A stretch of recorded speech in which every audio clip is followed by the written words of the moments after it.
옷가게. 주부들이라면 그냥 지나칠 수 없는 화려하고 편안한 옷들이 가득한 이곳의 주인은 올해 36살의 양혜미 씨입니다. 양혜미 씨는 2년 전 드디어 꿈꿔왔던 옷가게를 열었는데요. 어렸을 때부터 옷가게 하는 게 목표였어요. 근데 이제 계속 월급쟁이 하다가 이제 돈 모아서 결국에는 차렸는데 지금 한 1년 좀 넘었거든요. 근데 꾸준히 단골 손님도 있고 그냥 잘 되고 있어요. 잘 나가는 옷가게 주인 양혜미 씨는 아직까지 싱글인데요. 20살 때부터 옷가게라는 목표를 향해 달리다 보니 결혼 시기를 놓친 걸까요? 어렸을 때부터 이렇게 딱 결혼해야 된다는 그런 건 없었거든요. 시집 갔다는 생각은 아예 안 하고 그냥 장사하면서 그냥 내일 하는 게 일에 욕심이 좀 많아서 그냥 지금 좋아요. 앞으로도 그럴 것 같아요. 양혜미 씨의 옷가게는 보증금 1,000만 원에 월세 100만 원입니다.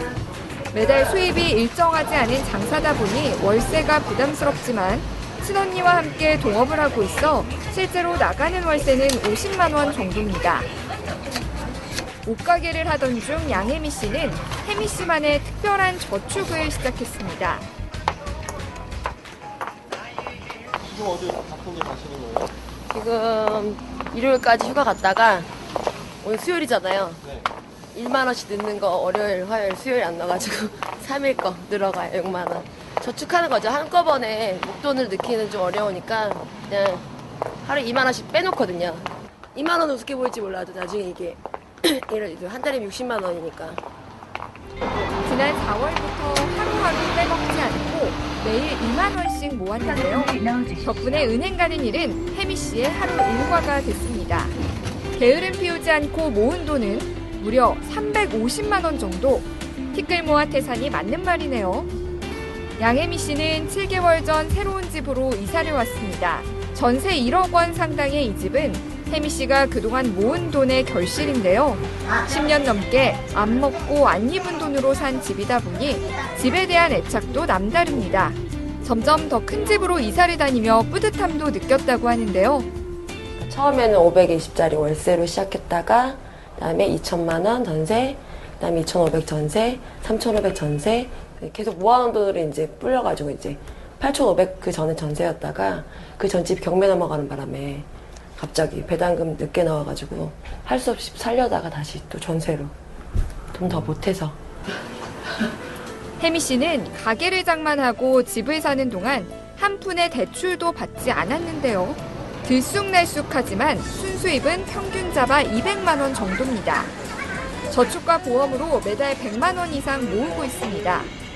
30만 원씩 내는 게 있는데 그게 3년에 되면 1,000만 원 되는 게 있어요. 그거 지금 넣고 있고 그다음에 청약은 10만 원씩 나중에 혹시라도 청약 그 아파트나 이런 거 구입할 수 있을까 봐 의료보험료도 지금 한 10만 원 가량 정도 나오고 개인 보험료는 한 15만 원 정도.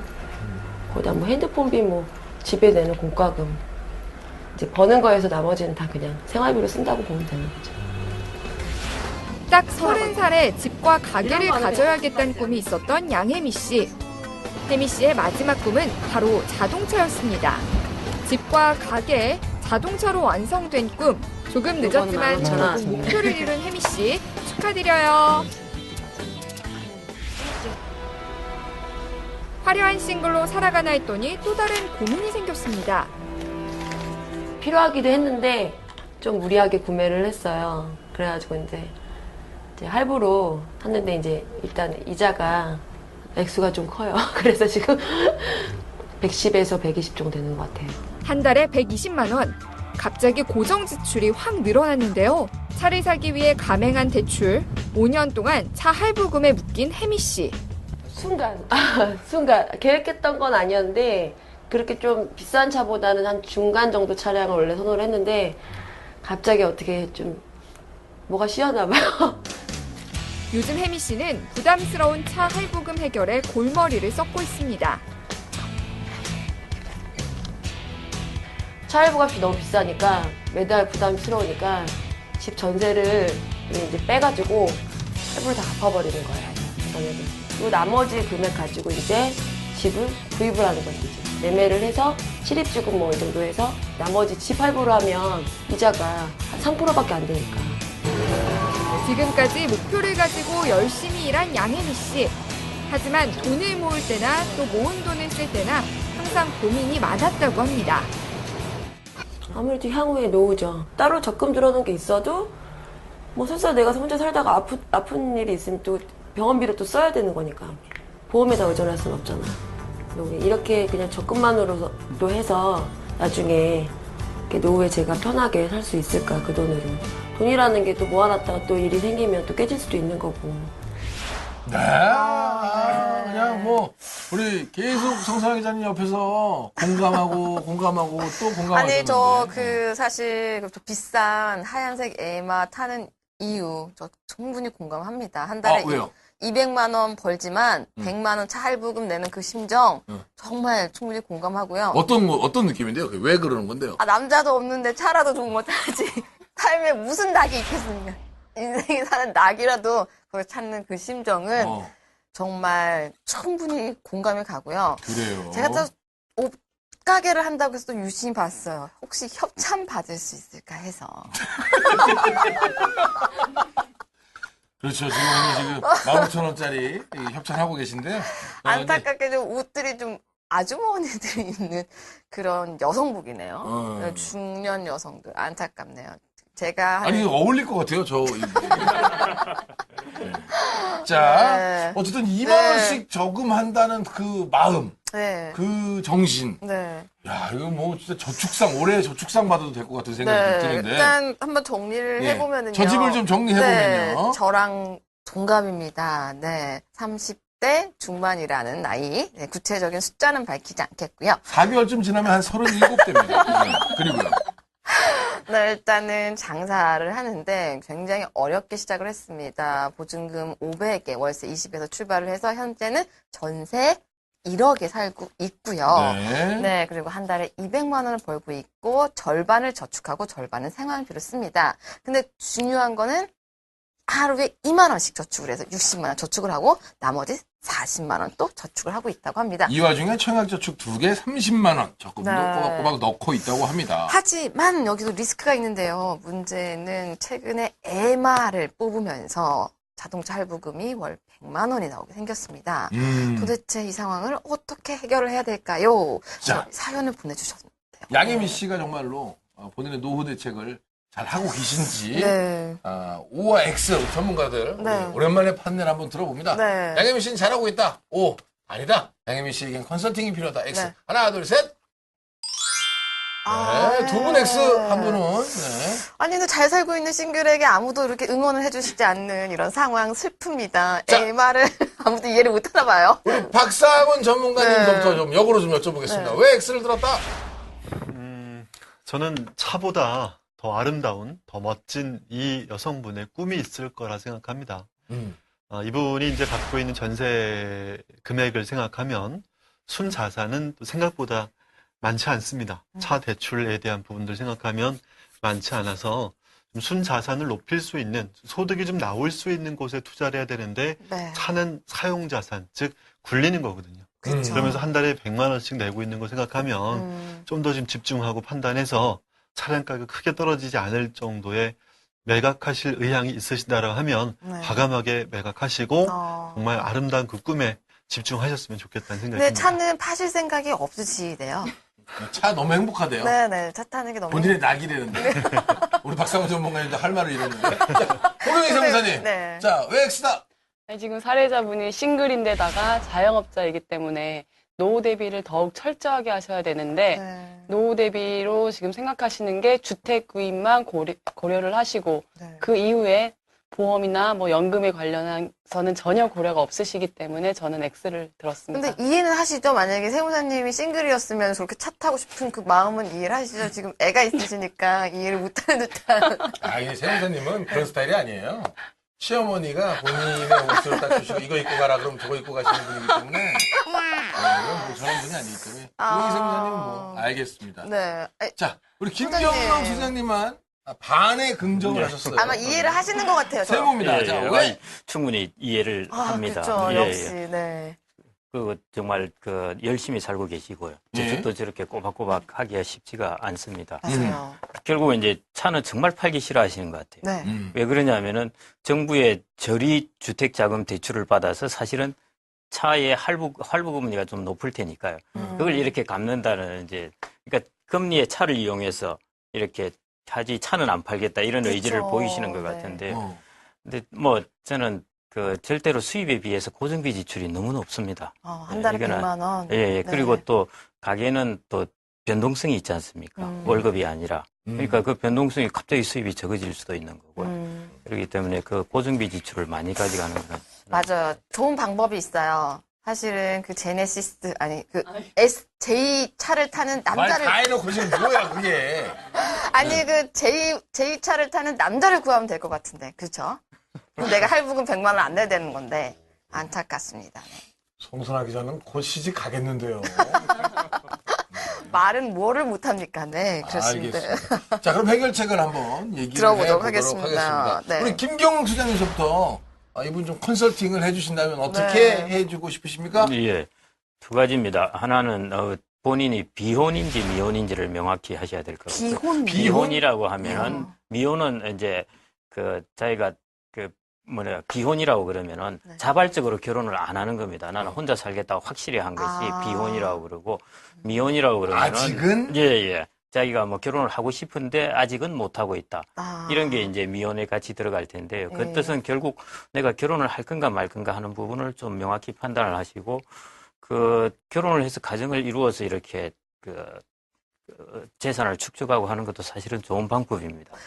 비혼이냐 미혼이냐는 네. 본인이 결정한다고 해서 할 수 있는 문제는 아니에요. 본인에게 네. 곰곰이 솔직하게 물어보시면은 알 솔직하게 겁니다. 항상 물어보는데 네. 답이 안 나오는 거거든요.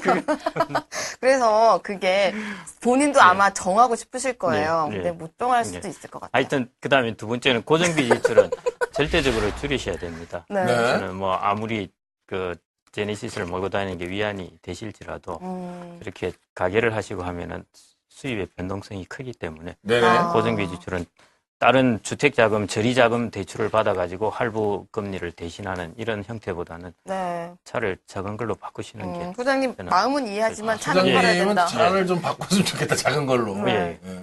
고경희 세무사님? 이 할부금에 대해서 만약에 이 사업과 관련해서 사용하고 이 차를 사업과 관련해서 사용하고 있다고 하면 그 부분의 비용 처리를 할 수 있다는 그 부분은 조금 알려드리고 싶은데 이왕이라면 이런 소형 승용 자동차 말고 이런 자동차 같은 경우에는 기름값을 부가세 매입세 공제를 받을 수가 없어요. 이런 근데- 승용차는? 예. 네. 근데 경차인 경우에는 매입세 공제가 가능하거든요. 그러니까 그런 부분에서도 고려를 해서 이왕이라면 근데 좀 많이 이 차를 많이 소중하게 저렇게 생각을 행복하시나요? 하시긴 하는데 아니요. 저렇게 행복해 하는데? 그러게요. 소형차로 바꾸실 것 같지는 않아요. 그 경차로 좀 바꾸신다면 네. 그 부분까지 좀 비용 처리를 더 할 수 있다. 는 나는- 사실만 안 알려드리고 하시겠지만. 싶고요. 예. 네. 다음으로는 이제 네. 싱글이시기 때문에 노후 네. 대비를 좀 더 하셔야 되니까 연금저축 계좌나 이런 거를 조금 고려를 하셔서 좀 생각을 하셔야 될 것 같아요. 연금 상품이 너무 없다는 말씀이신 거죠? 네. 연금 상품. 네. 네. 박상훈 박상훈 의원님, 그 에마 공감해 주실 것 같아요. 자, 이제는 네. 차를 팔자는 쪽은 아닐 것 같고요. 자, 얘기해볼까요? 두 분이 파셔야 된다고 말씀하셨어요. 저도 그 마음은 충분히 이해를 합니다. 네. 근데 이제 우리가 조심할 건 뭐냐면 이분은 굉장히 소득에 의존적입니다. 이 한 분의 어떤 달란트, 이 분의 재능으로 10년 동안 그렇게 작게 시작해서 전세금 1억까지 올려놓고 가게를 또 열심히 하시는 그 모습은 굉장히 저도 멋지다라고 생각을 하는데, 자, 그만큼 부담들을 많이 끌고 가기보다는 좀 현명한 방법들을 찾았으면 좋겠다.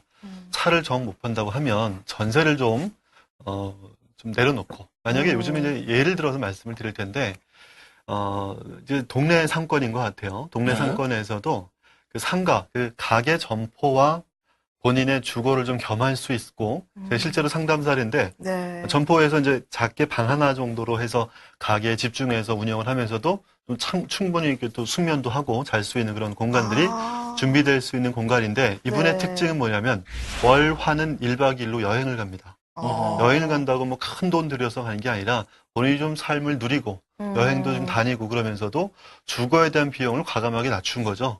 이분께서 만약에 전세금 1억 정도를 내려놓는다 하면은 네. 주거를 겸할 수 있는 상권을 찾아서 굳이 뭐 상가를 경매로 살 것까지는 없겠지만 그런 곳에 전세를 얻고 사시면서 가게를 운영하시면서 1억 정도에 대한 전세금을 내려놓고 5천 정도 되는 할부금을 차 할부금을 갚으시는 것도 좋은 방법이라 생각이 들고요. 네. 특히 이제 우리가 노후 통장이라는 주제로 말씀을 드리고 있으니까 지난번에 우리 질병에 대한 리스크 말씀드렸었잖아요. 특히 미혼 여성들한테 저는 강조하는 건 뭐냐면 사망보험금으로 종신보험 필요 없습니다. 맞아요. 사망보험금 네. 필요 없고 대신 지난번에 강조드렸던 후유장애, 질병에 대한 후유장애로 본인이 그렇게 열심히 수고하고 힘들다가 일을 하다가 어떤 질병을 겪게 됐을 때 누구 한 사람 도와줄 없죠. 사람이 없거나 네. 또는 부모님한테 의지할 수 있는 상황은 아니기 때문에 후유장애, 특히 질병에 대한 대비를 충분히 하셔서 5만 원 돈 정도면 충분히 가능하니까 네. 이런 기회비용을 놓치지 않았으면 좋겠습니다. 우리가 이제 차를 보면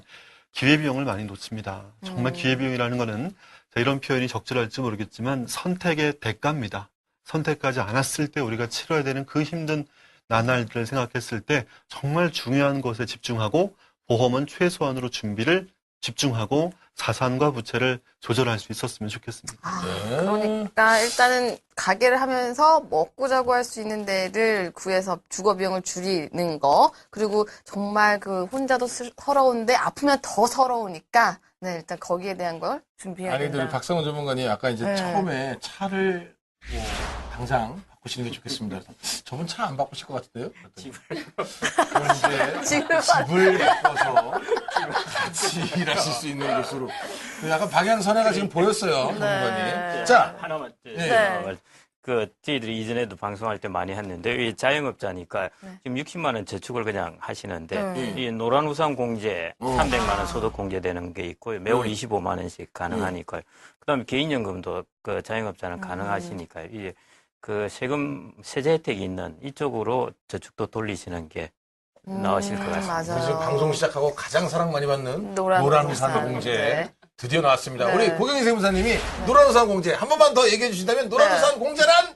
네, 기본적으로 일단 소득공제 혜택을 받을 수가 있고 네. 자영업을 하시는 분들은 언젠가 계속 잘 되는 게 아니니까 최소한의 안정자금을 만들기 위해서라도 노란우산 공제에 꼭 맞아요. 가입하셨으면 파산을 해도 좋겠습니다. 뺏기지 않는다. 네, 압류가 되지 않기 때문에 맞아요. 예. 꼭 가입하셨으면 네, 좋겠습니다. 박상원 전문가님. 네, 저는 그 성선아 기자님이 네. 부동산 전문 기자셨고 또 네. 부동산에 대한 책을 2권 쓰셨던 감사합니다. 분이시잖아요. 또 제 깨알 네. 같은 책 공부까지. 네. 그 강의를 제가 들었습니다. 좋은 말씀을 하셨어요. 자기 소득의 10%씩 따박따박 받는 월세 받는 그쵸. 거 정도 괜찮잖아요. 이분이 만약에 5천 정도 그 전세금을 내려놓고 대출을 갚는다면 현금 자산 5천만 원 정도 확보할 수 있으니까 이것으로 좀 소형 주택. 아까 이제 지역을 보면 제가 어디 지역인지 알 것 같은데 그 지역에서 소형 주택이나 빌라를 사게 되면 1억 이하 7천만 원, 8천만 원 돈도 살 수 있습니다. 네. 소형 평수에 월세 받는 주택 하나 사셔서 소득을 대체할 수 있는 약간의 좀 그 월세 수입들도 기대할 수 있는 것도 좋은 방법일 것 같습니다. 근데 사실은 저는 이 사례자분 굉장히 이해를 하는 게 친구들은 다 시집 가서 애도 있는데 혼자 저렇게 장사하고 있으니까 얼마나 허하겠어. 그래서 이해하니까요. 저랑 같이 친구하시면 돼요. 저한테 연락 주시고요. 제가 또래 비슷한 친구들, 재테크에 관심이 많은 친구들을 모아서 모임을 만들고 있거든요. 저희 모임에 가입하세요. 저희가 서로 돕고 의지하면서 남자 없이도 잘 살 수 있는 같이 밥 먹을 사람 없을 때. 네. 선아야 뭐하니? 같이 밥 먹자. 그래. 선아야 영화 보러 갈까? 그래. 선아야 우리 수영장 갈까? 그래.